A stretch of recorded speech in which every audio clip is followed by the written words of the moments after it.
لله رب العالمين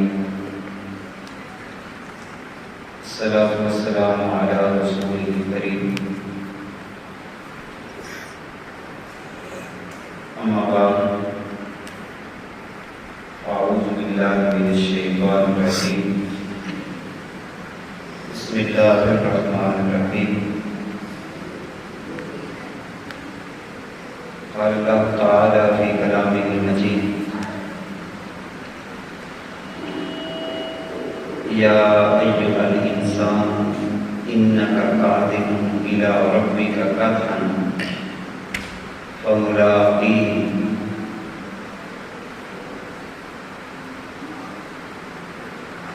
قال الله تعالى في مقام آخر وإذا القبور بؤسرت علمت نفس ما قدمت وأخرت صدق الله العظيم وبلغنا رسوله النبي الكريم الرؤوف الرحيم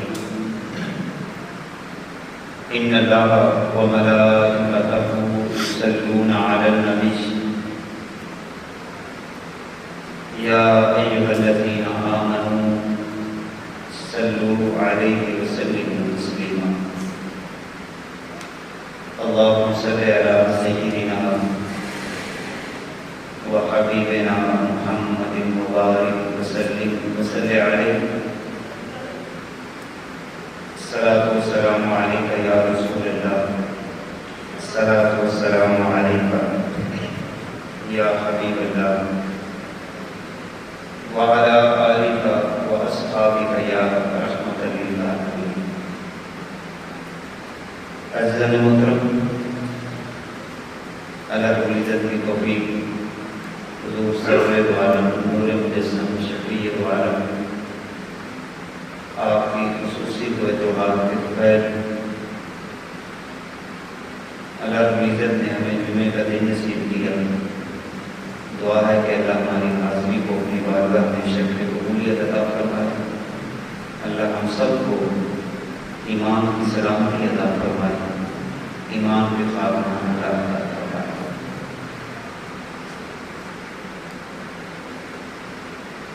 آج جس موضوع پر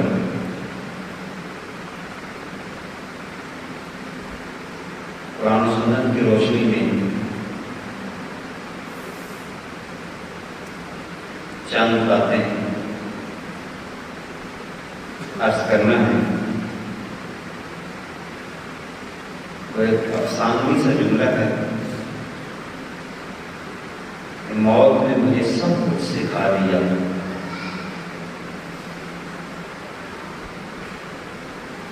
موت کا ذکر رب ذوالجلال نے قرآن مقدس کے اندر کئی مقامات پہ کیا ہے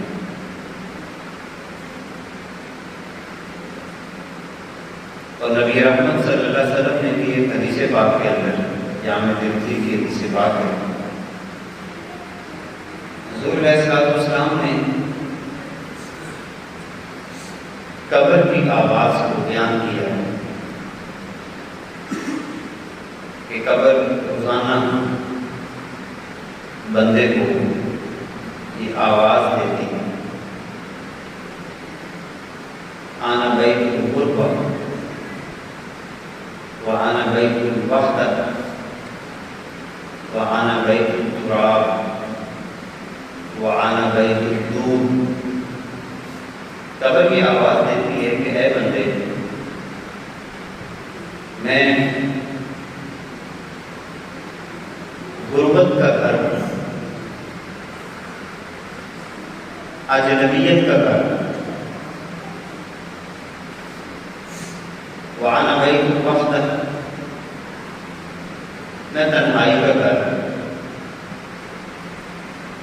وَأَنَا بَيْتُ التُّرَابِ میں مٹی کا گھر وَأَنَا بَيْتُ الدُّودِ میں کیڑوں کا گھر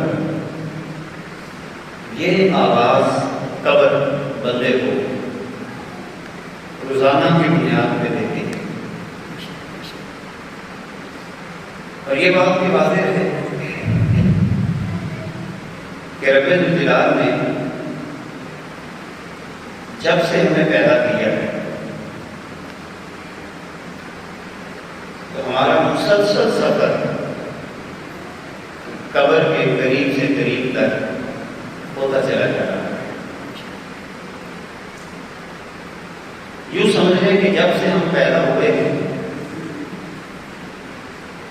ایک مسافر کی طرح چل رہے ہیں۔ یہ سفر بھی بڑا عجیب ہے کہ جب انسان پیدا ہوتا ہے بہت سارے خطرات اس کی زندگی میں آتے ہیں۔ پیدائش کے موقع پہ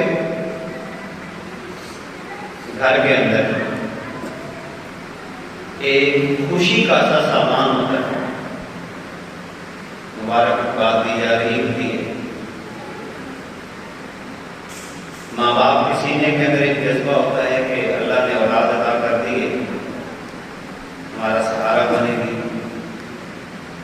ہمیں اس کی طرف سے ٹھنڈی ہوا آئے گی، پریشانیاں نہیں آئیں گی۔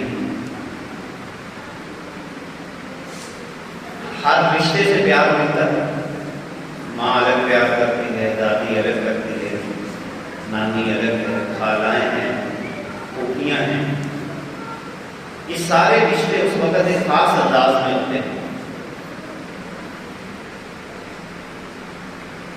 مگر کیا پتا کہ اسی بچے نے جوان ہو کر زندگی میں کرنا کیا ہے۔ جو امیدیں وابستہ کی تھی والدین نے، کیا ان امیدوں میں بھی یہ پورا بھی اترے گا یا نہیں اترے گا؟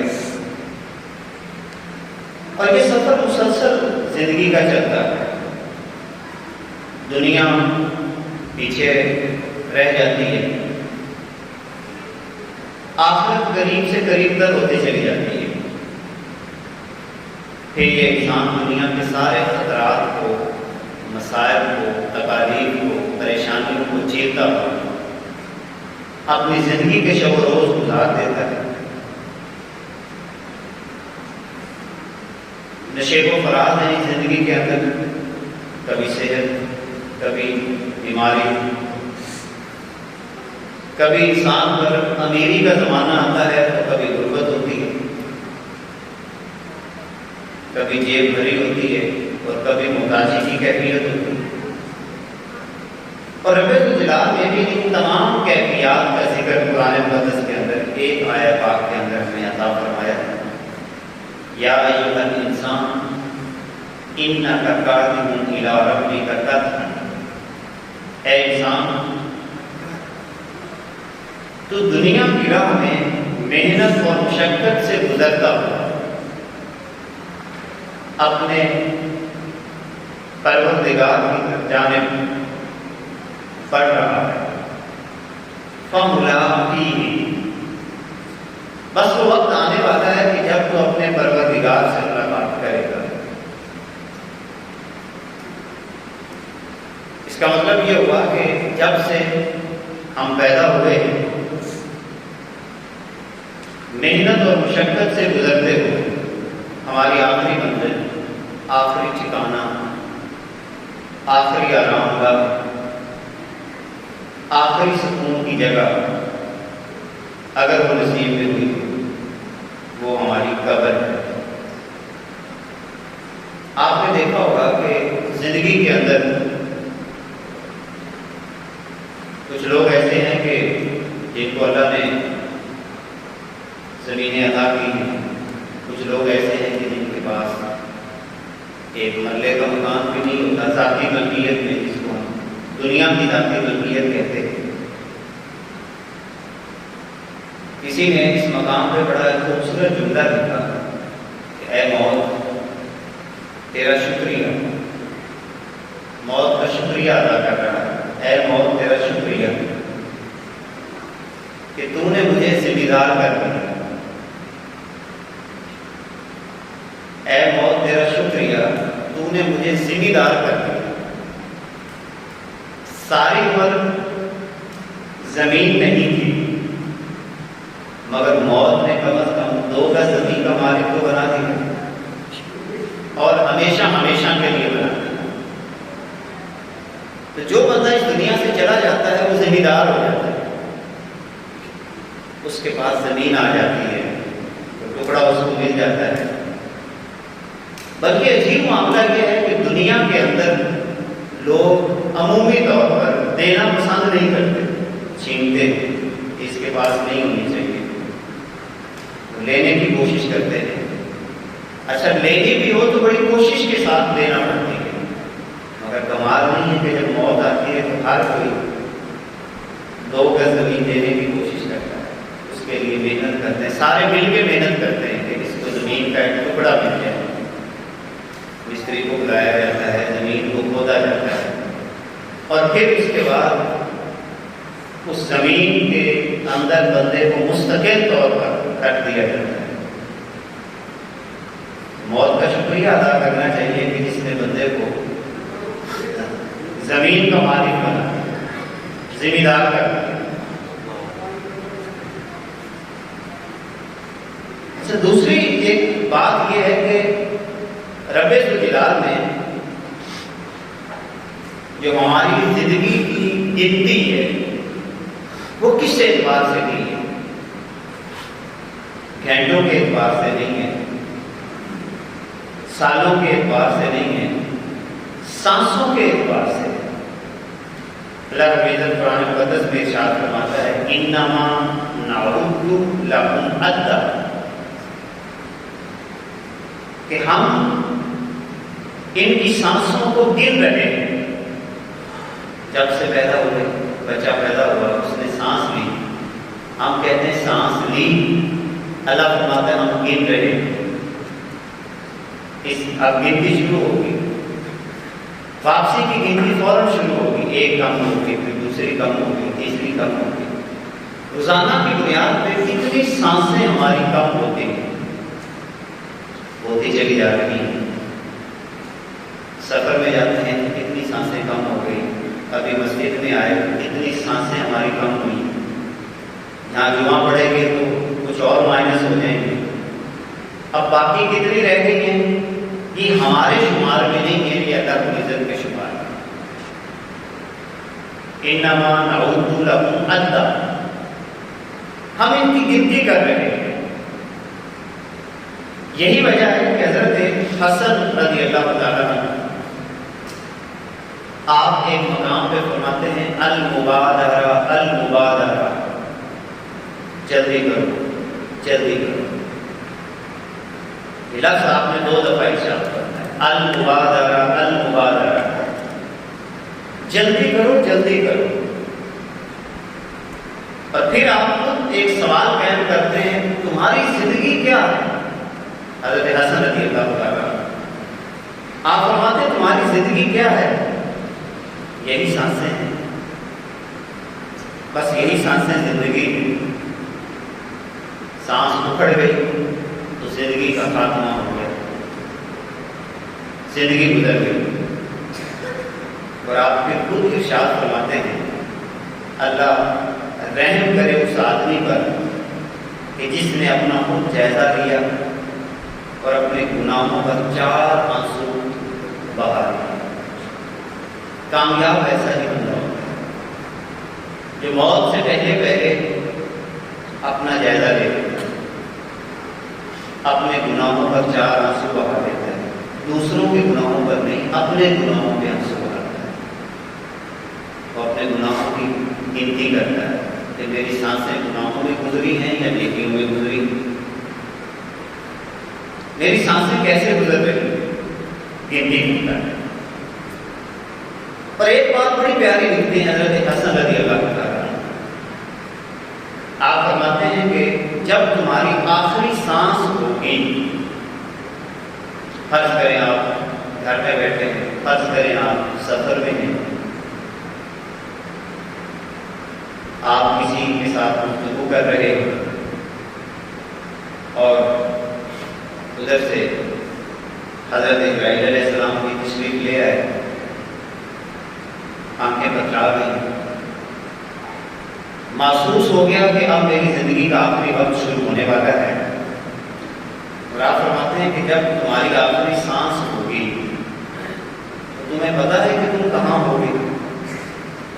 تمہیں کوئی پتا نہیں اس وقت تم کہاں بیٹھے ہوگے، تمہاری حالت کیا ہوگی، تمہاری کیفیت کیا ہوگی، اور کس کو الوداع کہہ رہے ہو؟ کیا اس وقت تمہاری اماں، تمہارے بابا، تمہاری بہنیں، بیوی بچے، رشتے دار، دوست، احباب، کیا اس وقت تمہارے ساتھ ہوں گے یا نہیں ہوں گے؟ آپ فرماتے ہیں اس لیے جلدی کر لو، المبادرہ المبادرہ، جلدی کر لو، جلدی کر لو، کہیں ایسا نہ ہو کہ جب موت کا لمحہ آئے تو تمہیں اپنی زندگی پر افسوس ہونے لگے۔ رب الجلال میں قرآن مقدس کے اندر اور نبی کریم صلی اللہ علیہ وسلم نے احادیث کے اندر موت کے بعد کے لمحات کا ذکر فرمایا اور انسان کی ندامت کا ذکر کیا۔ ایک روایت کے اندر آقا کریم صلی اللہ علیہ وسلم آپ ارشاد فرماتے ہیں کہ جب بھی کسی انسان کو موت آتی ہے تو ہر انسان اپنی موت پہ ندامت کا اظہار کرتا ہے، پریشان ہوتا ہے، نادم ہوتا ہے، اس کو احساس ہو جاتا ہے۔ صحابہ کرام رضوان اللہ علیہ اجمعین نے سوال کیا، یا رسول اللہ صلی اللہ علیہ وسلم ما ندامت، جب انسان کو موت آتی ہے تو اس کی ندامت کیا ہوگی، وہ کس بات پہ پریشان ہوگا؟ تو نبی رحمت صلی اللہ علیہ وسلم نے ارشاد فرمایا ان کان محسنا نادما اللہ یکون ذاتا، اگر تو مومن ہوگا، محسن ہوگا، زندگی میں نیکیاں کرنے والا بندہ ہوگا اور اسے موت آئے گی تو اس لمحے وہ اس بات پہ افسوس کرے گا کاش کہ مجھے اور موقع مل گیا، میں نیکیاں زیادہ کروں، میں نیکیاں اور بڑھاؤں۔ اسے اس بات پہ افسوس ہوگا کہ میری زندگی ختم بھی ہو گئی، میں نے تو ابھی اور نیکیاں کرنی تھی، اور بھی کام کرنے تھے۔ وَإِن كَانَ مُسِيئًا نَادِمًا أَلَّا يَكُونَ نَازِعًا، اور اگر وہ بندہ گناہگار ہوگا تو اسے اس بات کا احساس ہوگا کہ کاش کہ مجھے اور موقع مل جاتا، کاش کہ میں بھی نیکیاں کر لیتا، مجھے زندگی دوبارہ مل جاتی۔ گویا کہ یہ زندگی بڑی قیمتی ہے، بجائے اس کے کہ موت کے لمحات کے اندر مجھے افسوس کرنا پڑے اپنی زندگی میں۔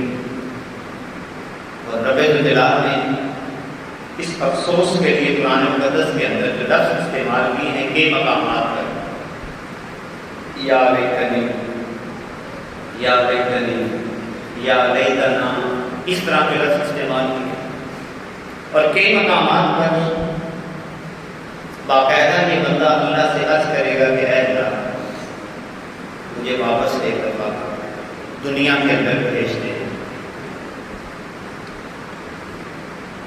اللہ رب العزت فرماتا ہے حتی اذا جاء احدهم الموت،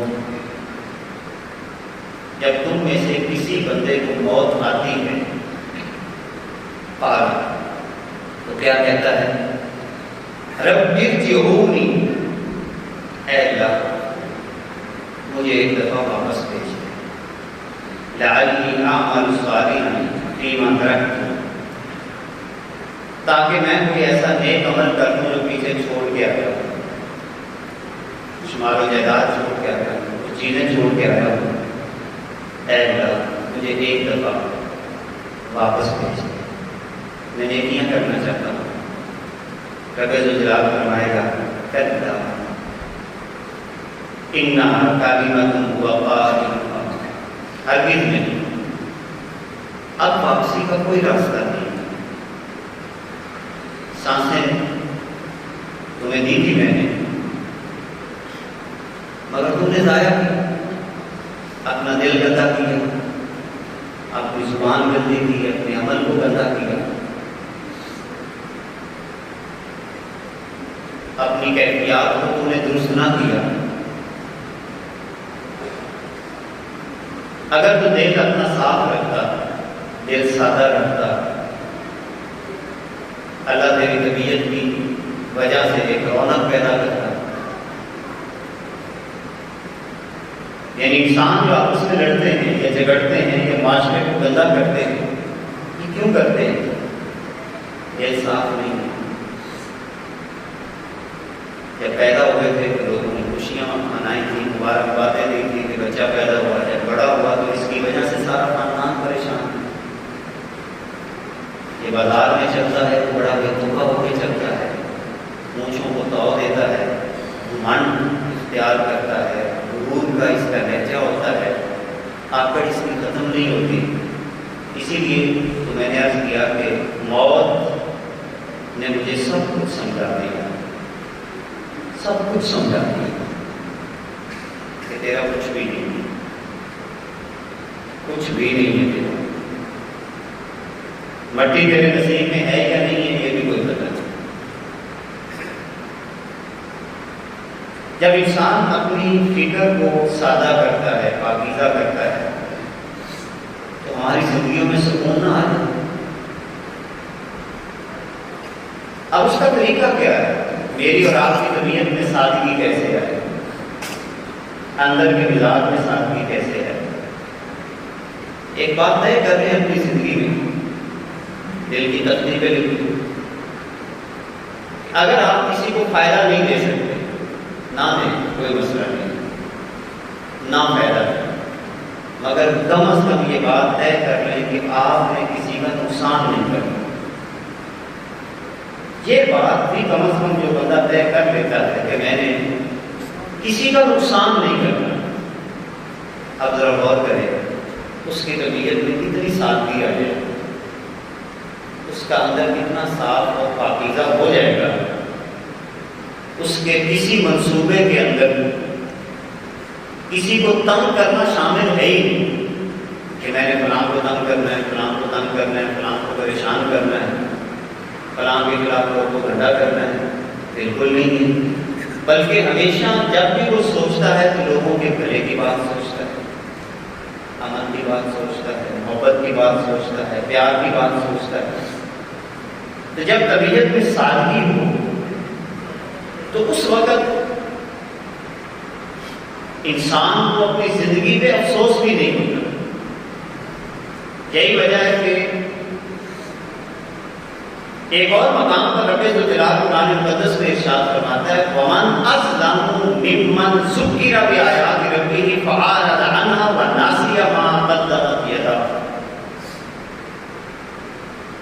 ہم ظلم کی بہت ساری باتیں کرتے ہیں، فلاں بھی ظالم ہے، فلاں بھی ظالم ہے، فلاں بھی ظالم ہے، مگر رب ذوالجلال ایک اور بات قرآن مقدس کے اندر ارشاد فرما رہا ہے کہ اس سے بڑا کون ظالم ہے کہ جس کو اس کے رب کی آیات کے ساتھ نصیحت کی گئی، اس کو بتایا گیا کہ یہ اچھا ہے، یہ برا ہے، یہ حلال ہے، یہ حرام ہے، یہ جائز ہے، یہ ناجائز ہے، اس سے آپ اچھے ہو جائیں گے، اس سے آپ کی بری شہرت ہو جائے گی، صلہ رحمی اچھی ہے، قطع رحمی بری ہے، رزق حلال کمانا اچھا ہے، حرام کی طرف آگے بڑھنا یہ برا ہے.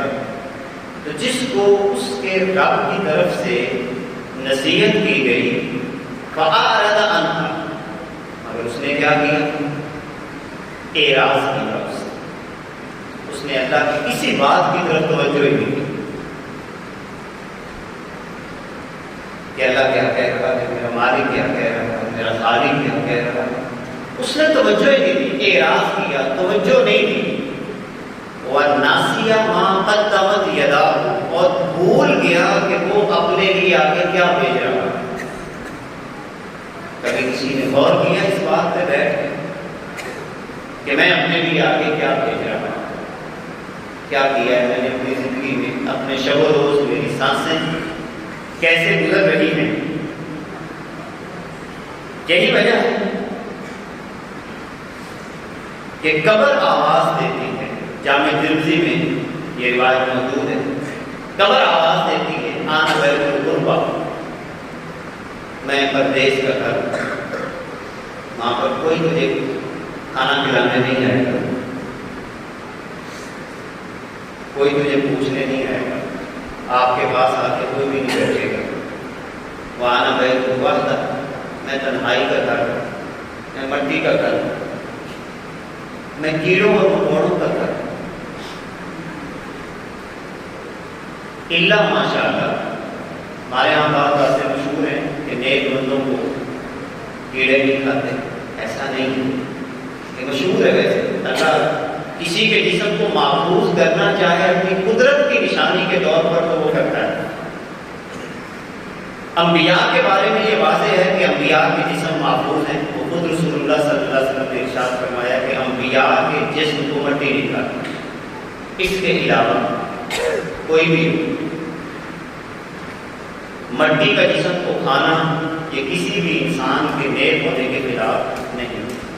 یہ بات ہمارے یہاں جیسے مشہور ہو گئی. مٹی ہر بندے کے جسم کو کھاتی ہے. کیڑے کھا جاتے ہیں، ہمارے جسم کو بھی کیڑے کھائے. اس لیے حضور نے فرمایا کہ قبر آواز دیتی وہاں بیت دودھ، دودھ کیڑے کو کہتے ہیں، میں کیڑوں کا گھر ہوں. آج تو دیکھیں جب ہمارا باڈی حرکت کر رہی ہے، روح ہے اندر، کیڑا ہے ہم ایسے کر دیتے ہیں، مکھی ہے ہم ایسے کر دیتے ہیں. وہاں پر بڑے ہوں گے کیڑے، ناک میں داخل ہو رہے ہوں گے، کان میں داخل ہو رہے ہوں گے، ہماری آنکھوں کو نوچ رہے ہوں گے، کھائی جا رہے ہوں گے، کھائی جا رہے ہوں گے. تقریباً 6 مہینے کے بعد، راؤنڈ اباؤٹ 6 مہینے کے بعد ہماری باڈی بالکل ختم ہو جائے گی. ڈھانچہ ہی پیچھے کچھ رہ جائے گا یا ناخن بچیں گے. اس کے علاوہ ہماری باڈی تقریباً ختم ہو جائے گی. یہ قبر ہمیں بلا کے کہتی کوئی تو روشنی لے کے آ، کچھ تو کر دے، تیری سانسیں بگڑ رہی ہیں، تیری ہر سانس تیری زندگی کو کم کرتی چلی جا رہی ہے. کیوں نہیں سوچتا اس بات؟ سورہ والعصر کی تفسیر میں ایک جگہ پڑھا، ایک بزرگ فرماتے ہیں کہ میں نے سورہ والعصر کو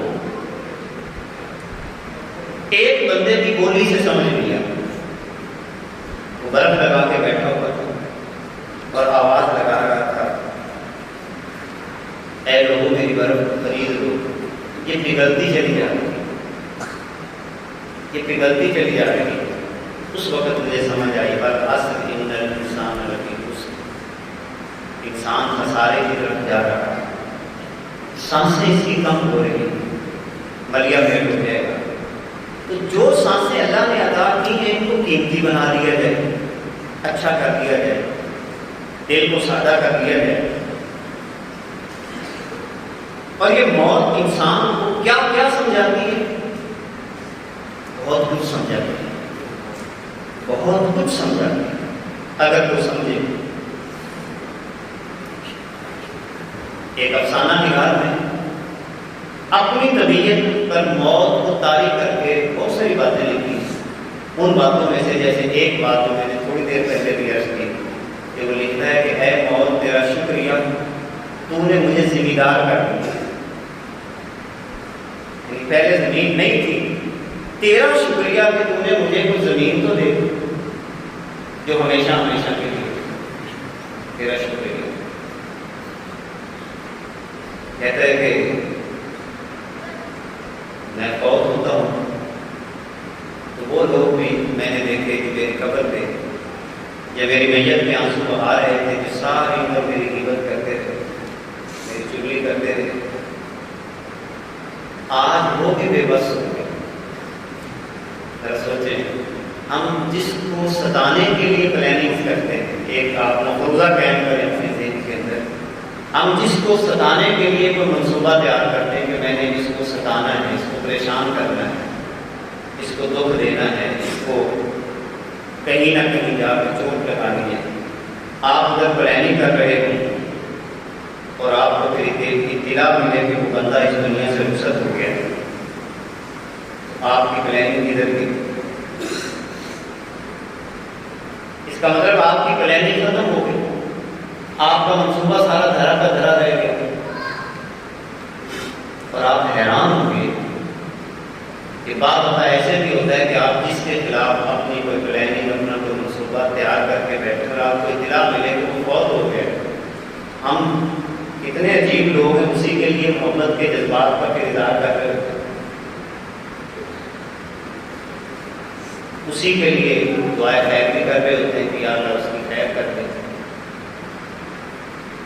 پھر یہاں پر کیا ہوتا ہے کہ جو لوگ زندگی میں کانٹے بچھاتے ہیں، بعض دفعہ وہ قبر پہ آ کے پھول چڑھا رہے ہو، وہ افسانہ نگار یہ لکھتا ہے کہ میں نے یہ بھی دیکھا کہ جب میں مرا تو میں نے ان چہروں کو بھی دیکھا جو میری قبر پہ آ رہے تھے، کہ جو ساری عمر میری راستے میں کانٹے بچھاتے رہے، مگر آج میری قبر پہ پھول چڑھانے کے لیے وہ بھی آ رہے ہیں۔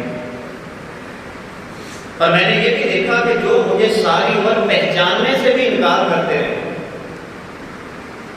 آج وہ بھی میری تعریف کے پل باندھ رہے ہیں۔ اس ساری باتیں کو افسانہ نگار لکھنے کے بعد کہتا ہے کہ اگر مجھے پتا ہوتا کہ میرے مرنے کے بعد مجھے اتنا پیار ملنا ہے تو کاش میں پہلے ہی مر جاتا، میں پہلے ہی مر جاتا۔ یہ موت نے مجھے اتنا حسین انداز بتا دیا کہ اے بندے کاش کہ تم مر جاتا، اور تم مر جاتا، واقعی مر جاتا، تیری طبیعت میں عاجزی آ جاتی، تیری طبیعت میں انکساری آتی، تو جتنا پیار تجھے اب مل رہا ہے تجھے زندگی میں بھی مل جاتا۔ ہم مرتے موت قبل ان، مرنے سے پہلے مرنا، یہ بہت بڑا مقام ہے جس کو اللہ رب العزت عطا کرنا ہے، بہت بڑا مقام ہے جس کو اللہ یہ عطا کرتا ہے۔ موت اور بہت کچھ سمجھاتی ہے، بہت کچھ سمجھاتی ہے۔ آج ہم اپنے بچوں پہ ناز کرتے ہیں، خاندان پہ ناز کرتے ہیں، اپنی اماں پہ بھی بعض دفعہ ناز کرتے ہیں، ابا اپنے بچوں پہ ناز کر رہا ہوتا ہے، بیوی پہ ناز کرتے ہیں، مگر قرآن یہ کہتا ہے یوم یفر المرء من اخیہ و امہ و ابیہ و صاحبتہ و بنیہ۔ قبر کا دن، حشر کا دن ایسا دن ہوگا کہ آدمی اپنے بھائی سے بھی دور بھاگے گا، اپنی ماں سے بھاگے گا، اپنے باپ سے بھاگے گا، اپنی بیوی اور بچوں سے بھاگے گا۔ ذرا سوچیے، موت نے کتنا بڑا سبق سکھا دیا کہ جن کی خاطر تو جھوٹ بولے، جن کی خاطر تو ظلم کرے، جن کی خاطر تو زیادتیاں کرتا رہا، آج تو وہ ہوتے ہیں کچھ بھی کام نہیں آ رہے۔ وہ کہتا ہے یوں محسوس ہوتا ہے کہ جیسے ہر ایک اپنی نبیڑے گا،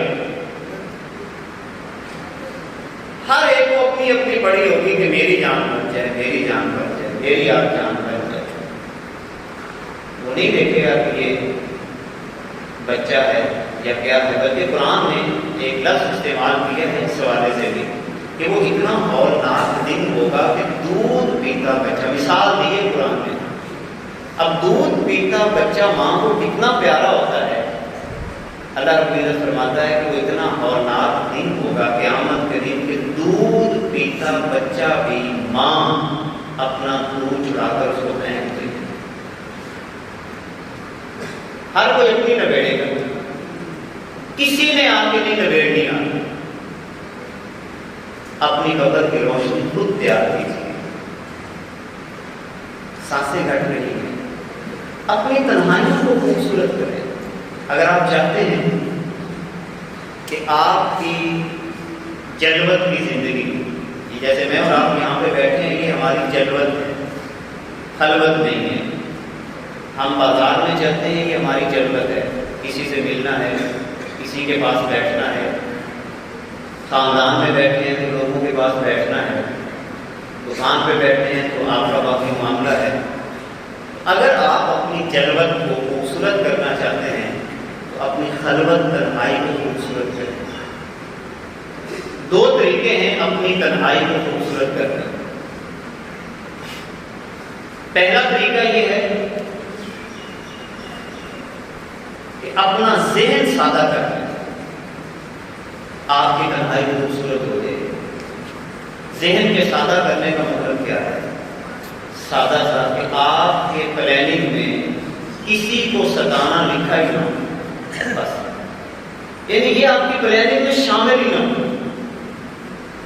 آپ کا دماغ، دل، فکر سب کچھ سادہ ہو جائے. اور یہ جو سادہ دل ہوتے ہیں یہ اللہ کو بڑے پیارے کرتے ہیں.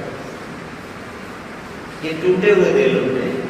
کاش کہ میرا اور آپ کا دل ٹوٹ جائے، اللہ کی محبت میں ٹوٹ جائے، اللہ کے پیار میں ٹوٹے اور ہمارے دل سادہ ہو جائے. یہ ٹوٹے ہوئے دل اتنے پیارے ہوتے ہیں کہ جب ہم بزرگان دین کی تعریف پڑھتے ہیں تو ایک بزرگ جب سفر پہ جاتے ہیں تو دوسرے بزرگ سے مل کر جاتے ہیں تو وہ ایک نصیحت کرتے ہیں کہ اگر راستے میں تجھے کوئی ٹوٹے ہوئے دل والا مل جائے تو میرے لیے اس سے دعا کروا دے.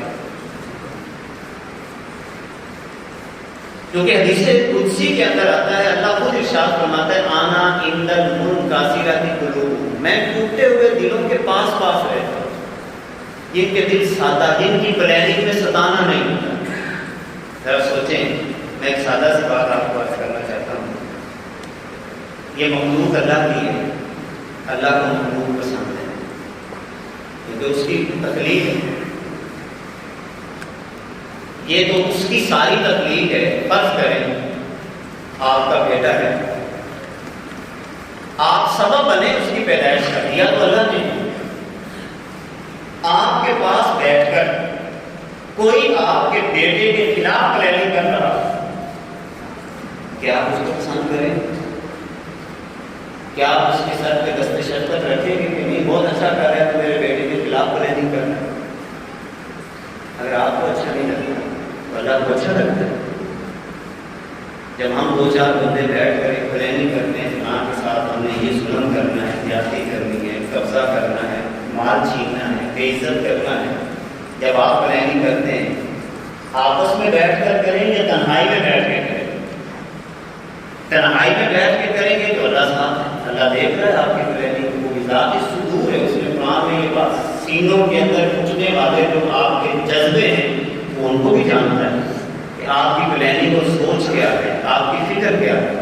اگر میری اور آپ کی پلاننگ گندی ہوئی تو یاد رکھنا اللہ کا بھی ساتھ نہیں دے گا، بلکہ وہ ذلیل کرے گا.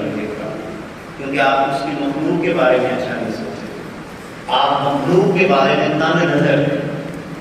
اللہ کی مخلوق کے بارے میں آپ کا جذبہ اچھا نہیں ہے.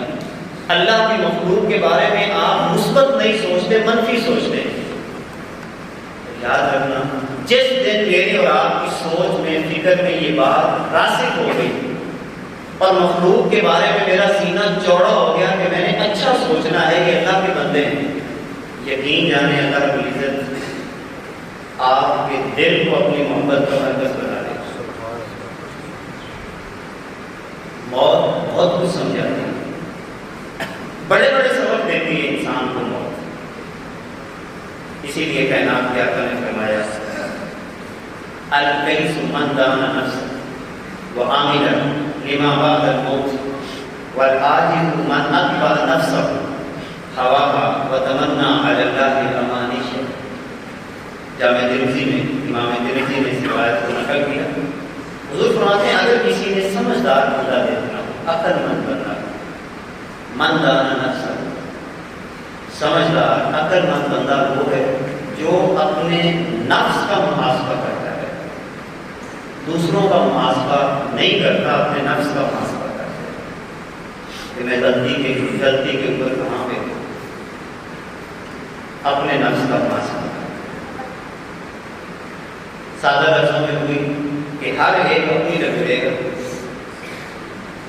ہر ایک اپنی لبیڑے گا.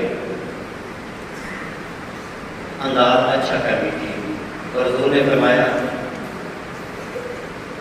بے وقوف آدمی وہ ہے من اتبع نفسہ ہواها، جس نے اپنی خواہش نفس کی پیروی کی. ان قرآن و سنت کو نہیں دیکھا، بس جو اس کے دل میں آ گیا کوئی ٹھیک ہے، ایسا بندہ برباد ہو جاتا ہے.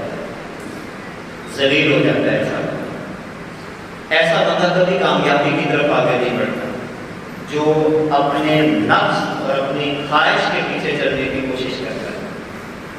وَتَمَنَّا عَلَى اللَّهِ الْأَمَانِيَّ، اور اللہ پر بڑی امیدیں لگا کے بیٹھا ہوتا ہے۔ ہمارے یہاں بات لوگ غلط امیدیں لگا کے بیٹھتے ہیں۔ جیسے ایک بندہ کہتا ہے نا کہ اگر تم نے یہ کردار ادا کرنا ہے نا تو مجھ سے امید نہ لگانا۔ اللہ بھی یہی کہتا ہے، اللہ بھی قرآن میں یہی کہتا ہے کہ اگر تمہارا کردار یہ ہوگا، تمہارا کردار ہی گندا ہوگا، تم نے ظلم کو اختیار کرنا ہے، زیادتیوں کو اختیار کرنا ہے، تو پھر مجھ سے امیدیں کیوں لگا کے بیٹھے؟ پھر کسی اور سے امیدیں جا کے لگاؤ۔ اور باقاعدہ مقابلے ذکر کی ہے اللہ نے کہ دنیا کے اندر جن لوگوں نے اللہ سے منہ موڑا، مال و متاع کو، چیزوں کو اپنا ماحول و مرکز بنایا، قیامت کے دن اللہ فرمائے گا آپ ان سے مدد لے لو، جن کی خاطر تم یہ کرتے لے لو مدد ان سے، اگر یہ تمہاری کر سکتے ہیں۔ اسی لیے حضور نے فرمایا اللہ پر امیدیں بھی وہی لگائے جو اپنا محاسبہ کرتا ہے۔ وَإِذَا الْقُبُورُ بُعْثِرَتْ، جب قبریں اکھیڑ دی جائیں گی، قبروں سے اٹھایا جائے گا، عَلِمَتْ نَفْسُ مَا قَدَّمَتْ وَأَخَّرَتْ، ہر جان یہ جان لے گی کہ اس نے پیچھے کیا چھوڑا اور آگے کیا چھوڑا۔ ہر ایک کو پتہ چلے گا، ہر ایک کو پتہ چلے گا کہ اس نے زندگی میں کیا کیا۔ اگر اچھا کیا تو خوش ہوگا، مسرورہ، بڑے پیارے لفظ قرآن میں استعمال کیے ہیں کہ جس کی زندگی اچھی ہوئی اور اس کو نامہ اعمال اس کے دائیں ہاتھ میں دیا جائے گا تو وہ اپنے پیچھے گھر والوں کی طرف خوشی خوشی لوٹے گا کہ اللہ نے مجھے کامیابی کا سرٹیفکیٹ عطا کر دیا۔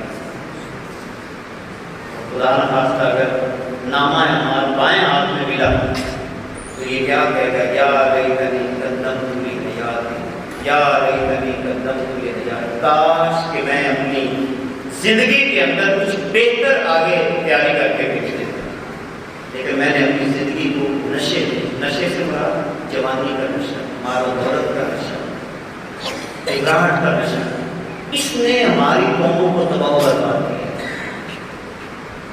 اب اس کی ایک وجہ ہے، وجہ کی طرف بھی اشارہ، ہمارا جب سے پاکستان بنا ہے استعماری نظام، نو آبادیاتی نظام نے ہمارا دماغ ہی ایسا بنا دیا ہے کہ نہیں غریب غریب ہوتا ہے، امیر امیر ہوتا ہے، یہ فرق قائم ہی نہیں۔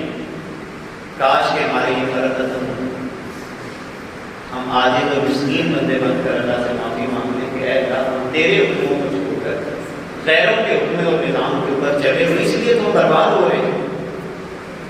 اور پھر کائنات کے آقا صلی اللہ علیہ وسلم، جیسے انسان کو موت آتی ہے تو پھر ایک اور چیز انسان کے لیے واضح ہو جاتی ہے، انما القبر روضۃ من ریاض الجنہ او حفرۃ من حفر النار۔ قبر پہ فیصلہ ہوتا ہے۔ کائنات کے آقا نے فرمایا قبر جنت کے باغوں میں سے یا تو باغ ہوگی یا جہنم کے گڑھوں میں سے ایک گڑھا ہوگا۔ قبر سے فیصلہ ہوتا ہے۔ موت سمجھاتی ہے، بڑے حسین انداز سے سمجھاتی ہے۔ موت کو سمجھیں، سانسوں کی گنتی کتنی پوری ہو چکی ہے یہ اللہ کو پتا ہے، کتنی باقی رہ گئی ہے یہ ہمیں پتا نہیں۔ نہ بچے، نہ والدین، نہ رشتے، نہ دوست بیوی، سب پیچھے رہ گئے۔ کسی نے کام نہیں آنا، کسی نے وہاں پر بیٹی نہیں بننا، نہ سجن بننا ہے، نہ ساسی بننا ہے، نہ سانجی بننا ہے، اپنی خود لپیٹنی پڑے گی، خود لپیٹنی پڑے گی۔ وہ کاش والا جملہ نہ بولنا پڑے۔ موت یہ بھی سمجھا دیتی ہے کہ جب وہاں پر ایک طرف محمد عربی صلی اللہ علیہ وسلم لوگوں پہ اپنی رحمات و شفقات کر رہے تھے، ایک بندہ کہے گا کاش، سورہ فرقان میں یہ لفظ موجود ہے، کاش کہ میں دنیا میں محمد کو کو بیلی بنا دیتا حضور کی مان کے اپنی زندگی کو گزار لیتا ہے. مگر سوال یہ پیدا ہوتا ہے کیا اب یہ سوال آپ نے اور میں نے اپنے آپ سے کرنا ہے, بیٹھ کے کرنا ہے. یہاں پر تو صرف ایک فکرہ ہوگا, یہ سوال اپنے آپ سے کرنا ہے کہ کیا ہماری تنہائی پاکیزہ ہو گئی. بس تنہائی کے بارے میں سوچ رہے ہیں, کیا تنہائی پاکیزہ ہو گئی. یہ سوال ہے, اس سوال کا جواب آپ نے اپنے آپ سے تلاش کرنا. جواب ایک ہی ہے, جس دن آپ کو وہ جواب مل جائے تو آپ اپنے آپ کو مبارکباد دے دینا کہ یا اللہ کا شکر ہے, اور کہنا کہ مجھے مبارک ہو کہ اللہ نے میرا دل صاف کر. جس دن آپ کے منصوبے میں پلاننگ میں کسی کو ستانا شامل نہ ہوا تو آپ کی تنہائی خوبصورت تزکیہ ہو گیا. قد افلح من تزکیٰ, تو اللہ نے گارنٹی دے دی جس نے تزکیہ کر لیا میں اس کو کامیابی کا سرٹیفکیٹ عطا کروں. اپنی تنہائی پاکیزہ کریں, فکر پاکیزہ کریں, عمل کو پاکیزہ کریں, رشتوں کو نبھائیں بہترین طریقے سے, امن قائم کریں, محبت بانٹنے والا بنیں, نفرتوں سے گریز کریں, چغلیاں, غیبت, باتیں لگا لگا کے کرنا, اکسانا, کسی کو ظلم پہ اکسانا, کسی کو لڑائی پہ اکسانا, ان باتوں کو چھوڑ دیں. ان کا فائدہ کوئی نہیں, سوائے گھاٹے کے ان کا اور کوئی ہمیں حاصل نہیں ہوگا. اللہ کی زمین ہے, اللہ کی زمین کو خوبصورت بنا, اللہ کی مخلوق ہے, اللہ کی مخلوق سے محبت کریں. آپ مخلوق سے محبت کریں گے, اللہ آپ سے محبت کرے گا. جب اللہ آپ سے محبت کرے گا تو آپ کو کسی در کا محتاج نہیں کرے گا, کسی در کا محتاج نہیں کرے گا. وہ وہاں سے آپ کو عطا کرے گا جہاں سے آپ کا وہم و گمان بھی نہیں ہوگا. آپ کو ہاتھ بھی یوں نہیں کرنے پڑے گا. آپ لینے والے کی بجائے دینے والے بندے سے لیتے ہیں. موت سب کو سکھاتی ہے. اور آخر میں کوئی فکرہ کہہ کر اپنے گفتگو کو ختم کرتا ہوں. اے موت تیرا شکریہ, تم نے مجھے ذمہ کو بنایا. اے موت تیرا شکریہ, تو نے مجھے ذمہ دار تو کر دیا کہ کچھ تو زمین ملی, کچھ تو زمین ملی. موت آنکھیں کھولتی ہے, تربیت کرتی ہے, تو اپنے آپ کو مار کر چند لمحے, ایک دن کے لیے مار کی پریکٹس تو کریں. چلیں ایک دن کی پریکٹس کر لیں کہ آپ آج مرے ہوئے ہیں. فرض کر لیں کہ آج آپ کی روح نکل گئی ہے, وہ زمینوں کو پانی کون لگائے گا, وہ سارا تصور کریں. جن بنیادوں پہ میں لڑائیاں کر رہا تھا وہ لڑائیاں کون کرے گا. فرض کر لیں آپ نکل جائیں, ایک دن کے لیے ذرا نکل کے دیکھیں اور اپنی طبیعت میں موت کو تعریف کر کے دیکھیں. یقین جانیں وہ سکون اللہ آپ کو عطا کرے گا جو محلوں میں بھی آپ کو سکون نہیں ملے. اللہ سے دعا ہے کہ اللہ کی اپنی طبیعتوں میں آج